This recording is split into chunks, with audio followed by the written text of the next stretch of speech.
আজ একটু খিচুড়ি রান্না করব তাই ভাবছিলাম, আর যেমন ভাবা তেমন কাজ। তো ভাবছিলাম সরস্বতী পুজোর দিন প্রত্যেকবার মার হাতের রান্না খিচুড়ি খাই, মানে প্রত্যেকবারই মাকে অঞ্জলি দিই। ফার্স্টে অঞ্জলি দিয়ে মাকে বলি, ও মা কী করবা, খিচুড়ি করবা তো?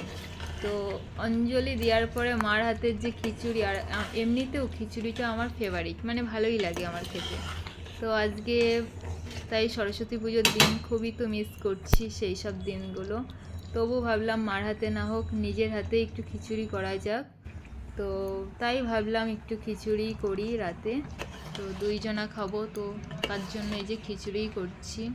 আর এই আমার খিচুড়িটা প্রায় রেডি হয়েও গিয়েছে। এই যে খিচুড়িতে এই দেখো দিয়েছি একটু ফুলকপি, আর ফুলকপি, বিনস, গাজর, তারপরে মটরশুঁটি, এগুলো সব ঘরেই তো ছিল। তো ভাবলাম একটু খিচুড়ি করাই যাক। আর বেগুন ভাজা ছিল দুপুরের, তো ওই দিয়েই কাজটা চালিয়ে দিচ্ছি। তো বড়বাবুকে দিয়ে দেখি কি বলে, কেমন হয়েছে।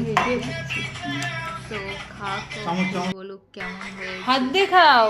আর ও আগে না খেয়ে খিচুড়ির গন্ধ শুকছে, কেমন হয়েছে অনুভব করছে, কেমন হয়েছে না খেয়ে। আমি বলছি না খেয়ে কি করে বলছো ভালো, বলছে ভালো হয়েছে। তা চামচ দিলাম যে। চলো খাওয়া যাক। খেতে দিয়েছি ঠিকই, না খেয়ে উনি আমার ভিডিও দেখছে আর ভিডিওতে কমেন্ট করছে। কি দেখছো?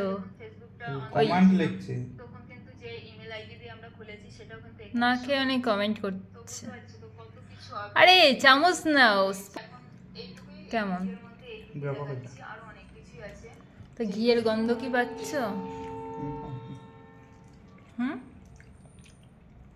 জানি তো বাবা, ঘি দিয়েছি তো অনেকটা আমি।